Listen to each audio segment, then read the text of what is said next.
we each, gosh, Lord, we probably lived everywhere in the world, all over this country, you know. Mandy and her people have been in the same place for hundreds and hundreds of years. And I share this with you. She's got much. She's going to share with us a little bit about the way they preserve some things, okay, how they, you know, it's amazing. I asked her this afternoon, I said, as an elder, she'll be 71 next Tuesday, by the way. Really, happy birthday. Another Libra. Scorpio. Scorpio. Well, close enough. Well, see, I did not know this after I started living with it, that every picture you see on every billboard and every brochure is this lady doing the pottery. For 34 years it's been on, or 36 years now. And, but if anybody carries the grace and the majesty and the imperialism of a beautiful people, it's this lady. But anyway, in talking today, I asked her, as I have said to you folks, and mentioned to her the Lee Brown tape and the Holy Prophecies, that I believe very strongly that the prophets of this land are the ones we got to listen to. And I asked her, I said, Mandy, do you get visions on this? And she said, yes, many. And specifically, well, what do you see here? And she said, you know, we'll have an earthquake. But I hear this type of thing from all the others that I deal with, that our paths cross, that are from other parts of the country, my Oshanabe friend, the Ojibwe up northeast, my Lakota people. It just amazes me. And this is not doom and gloom. It's a wonderful time because as she and I talked about, it's not only the scriptural time of tribulation, it's in the Indian way, it's the pure time of purification. But we got to get this right, and like with Wanda, and it's amazing to me how Spirit keeps bringing all these people together. Okay, I mean, a lot of lives are now beginning to come together. We're teaching each other, we're learning from each other. So anyway, I'm very honored for Mandy to be here. I would encourage you each, because she is a craftsman of over 40 years in pottery. Museums are coming to her now, and they're going to feature her in a magazine and a film soon.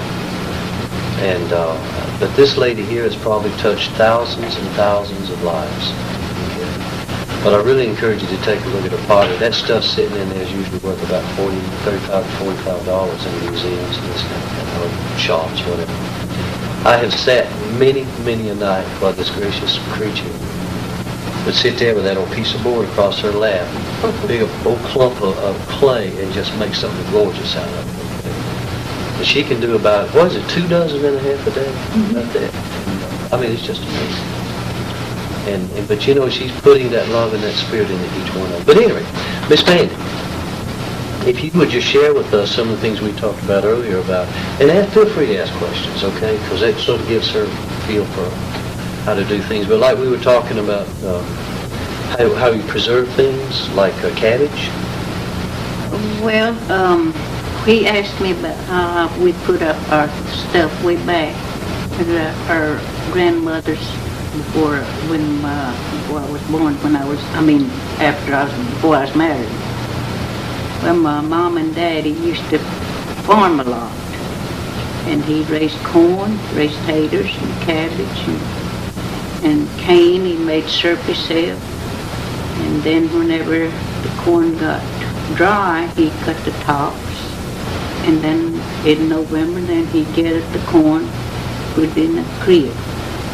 And then when we have taters and cabbage, when we dig them out, then Mom and Daddy gather them up. We all have to haul them up. Well, he'll go out there into the field, in the garden, put some grass and weeds all together, not dig a ditch or something, just haul it around the dirt. And then he'll tell us, bring the taters down, put them on top of the weeds. So we'll put them on top of the weeds and just haul them up. Well, he'll go out there and get some more weeds and haul them up again and cover them up with weeds on the taters. And after that, then you can get that dirt, hauled it up, put back that thick dirt on top. Then he'd get some kind of board and lay it on top.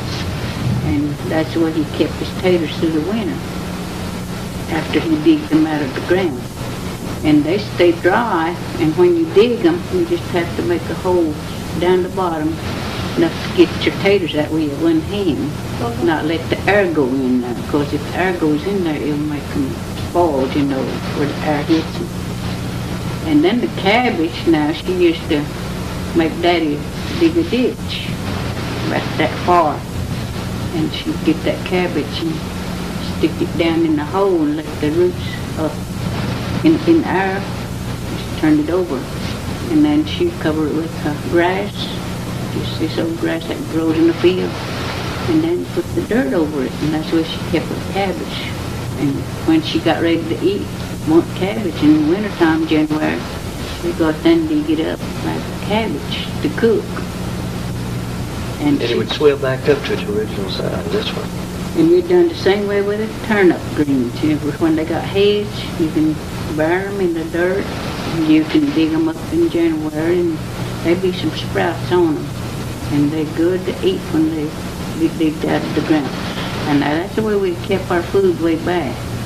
And then when we have they kill a hog in summertime, my mama would get a big wash pot. You've seen, I guess, anybody's seen them big wash pot they used to have way back. She'd put all that meat in there and build a fire under it, and she'd keep stirring it. And finally, when it gets hot, it gets lighter to stir, and it starts cooking that meat, and they'd cook all that meat up, and then she'd get all that meat out and drain that grease out, and put it in the jar and keep the fresh meat for the spring. And that's the way my daddy and mom kept the meat. And then in wintertime, they had spring houses. They'd lay the meat out there and put it up. And then we dry cabbage. I guess anybody hadn't know what dry cabbage is. You can dry the cabbage and strain it up in the stream and hang it up in the house, and it dries and it turns brown when it dries. Then you boil it when you start cooking it till it gets really done. It takes quite a while for it to cook whenever it's dry. But you just take just about that much to cook, because it swells after it's been dry. And we do that. Well, I still do that too myself. Put my cabbage up. Do you do it by the leaves, or do you dry the whole head? Just the leaves. You take each leaves off. And string it up like you would an apple? Mm-hmm. So like leather. Just like leather bridges. We use it like leather bridges. Then we fix the leather bridges. When she's putting when you put the cabbage in the ground, you said you dug a ditch and put the cabbage. Did you put grass under the cabbage? Mm-hmm. Yeah, he put the grass. And then grass over the cabbage? Yeah. Leaving the roots out? Let the roots stick up. And then did you cover the roots too when you covered it? Yeah, you covered it all. See, it stays cool in there where he put all that grass on top, and then put the dirt on it, just like we do the taters to cover them up. That's the way he used to put it up for Well, us. you need to dig the ditch where there's no where the water wouldn't stand. No, yeah, he'll have a ditch there. So you see that dirt's piled up, and that water runs down on the side. I see. It never gets in there, just like putting your taters up too. So you dig the ditch on the high place, then where the water would not, the ground Yeah. water would not run. Like I'll get my taters when I put them up. We dig a little ditch so the water won't go down in there. But they be that much from the ground when I put them on top of that ground, so the water won't come in there. Yeah. I remember filling up potatoes that way. Mhm. Yeah, that's the way our old people done that way back. Whenever they put things up, they didn't have to buy anything when they were. They used to farm, and nowadays you can't see nobody doing all that. Even my people forgot to farm, making a garden or nothing. They just a few people that's farm up my way. That's taught how they do the work. Another thing that we used to do, I was raised over in eastern North Carolina, where they raised the flute cured tobacco. Yeah.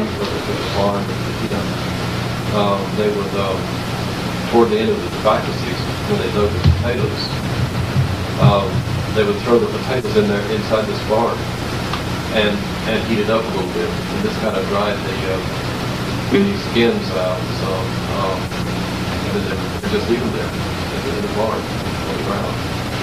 And that works too.